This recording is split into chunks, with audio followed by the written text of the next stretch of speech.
네, 서울 강서가 강선우입니다. 강도태 이사장님, 네.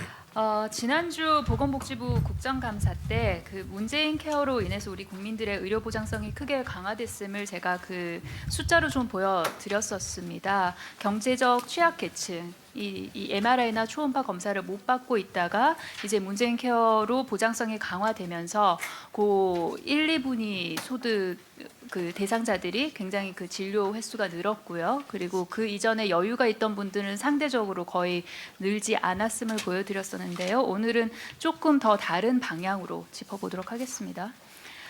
윤석열 정부 초음파 MRI 급여화로 인해서 이런 뭐 과잉 진료, 또 의료 쇼핑 등 도덕적 해이가 발생을 했다. 또 건보재정 건전화를 위해서 문재인 케어를 폐지하겠다는 입장인데요. 이 비판이 왜 온당하지 않은지 좀 살펴보도록 하겠습니다. 슬라이드 보시겠습니다.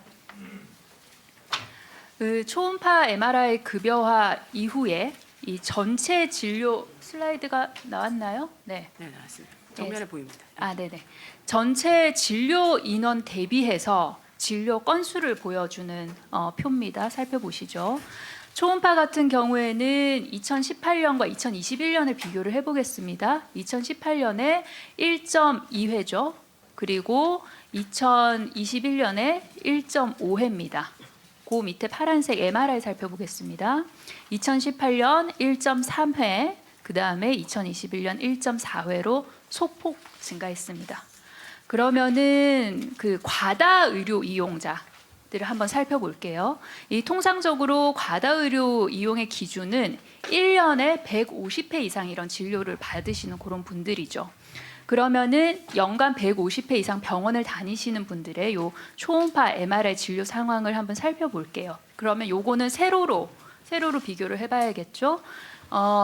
MRI 같은 경우 보시죠. 그 전체 건수가 1.4조. 그 2021년에 보시면은 그런데 이 과다 의료 이용자들 1.2건입니다.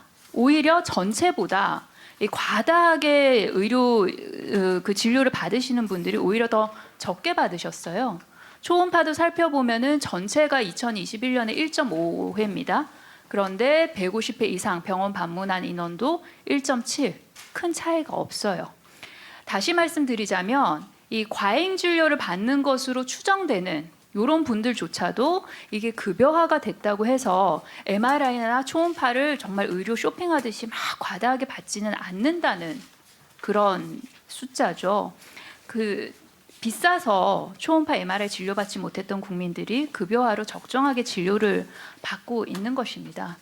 물론 일부 과잉 진료 있을 수 있겠죠. 그런데 이러한 부작용은 어떠한 정책에도 사후 관리를 해야 될 부작용인 거지 그 문재인 케어만의 문제점은 아닌 것입니다. 이런 이유로 전 국민이 혜택을 보고 있는 이 문재인 케어를 폐기를 해야 된다. 이런 건 어불성설입니다. 또 다른 숫자 하나 살펴보겠습니다. 다음 슬라이드 보여주세요. 그 조기 진단이나 아니면 조기 치료 시점 놓쳐서 이사장님, 그 중증 질환으로 되면은 비용이 오히려 커져서 건보 재정에도 악영향을 미치게 되죠. 네, 그렇습니다. 네, 보시면은 그 문재인 케어 이후에 고액 의료비 환자 수도 크게 감소를 합니다. 슬라이드 살펴보겠습니다. 17년에 64만 4천 명이었습니다. 그런데 20년에 살펴보시면 고액 의료비 환자가 53만 4천 명으로 11만 명 줄어듭니다. 이 고액 의료비 환자라는 게 뭐냐면은 소득 그 구간을 기준으로 해서 월 평균 2배 이상의 의료비를 지출을 한 사람이죠. 그러니까 이런 사람들이 이만큼 줄어드는 거예요. 왜냐하면 각종 검사 문턱이 낮아지니까 조기 진단이 늘어났기 때문입니다. 이게 중증 질환으로 돼서 돈을 많이 내야 되는 그런 걸 가기 전에 조기 진단과 조기 치료로 그걸 막아줬다는 거죠. 분위별로 한번 살펴볼까요? 그러면 1, 2분위 등 이 취약계층이죠. 취약계층의 고액 의료비 발생 환자 비율이 크게 줍니다. 3.1%에서 2.4%로. 다시 말씀드리자면 문재인 정부에서 의료 보장성 강화 차원에서 소득분위 5분위 이하에서 본인 부담금 상한액을 하향하면서 이 본인이 부담금 상한제 혜택을 본 취약계층이 대폭 증가를 한다는 거죠. 즉 건강보험의 사회보험으로서의 이런 소득 재분배 역할, 이 효과가 확실하다는 것이 숫자로 보입니다. 정부가 늦어도 11월 초에 건강보험 지출 개혁안 발표하겠다고 했죠, 이사장님? 네, 그렇습니다. 필수 의료 중심으로 보장성을 강화하겠다고는 했지만 이 그 개혁안의 방점이 재정 건전성 제고에 찍혀 있고 그래서 이에 따라서 보장성이 약화되는 게 아니냐라는 우려가 상당히 존재하고 있다는 거 이사장님 알고 계시죠? 네, 거듭 말씀드리지만 문재인 케어의 의료 보장성 강화 정책을 윤석열 정부에서 더 발전을 시켜야 됩니다. 왜냐하면 이 보건복지부가 발표한 여론조사입니다. 이거에 따르면 지난해 발표했는데요. 의료 보장성 강화를 긍정적으로 본 응답이 94%에 달합니다. 국민적 만족도가 매우 높은 정책이라는 말씀이죠. 문재인 케어가. 약자와의 동행이라는 정부 기조에 걸맞게 윤석열 케어로 만들기 위한 노력이 필요하다고 생각하는데 동의하십니까?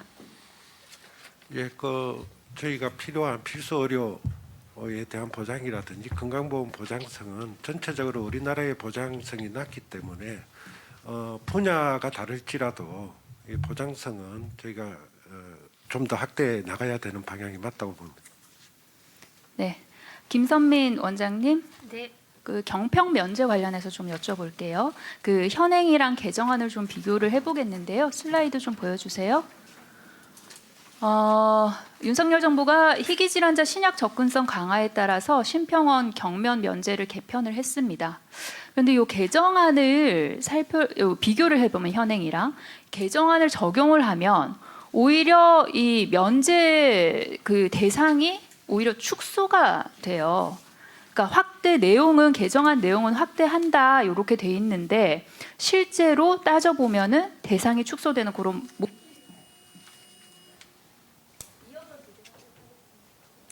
네, 수고하셨습니다. 다음은 존경하는 전혜숙 의원님 질의해 주시기 바랍니다.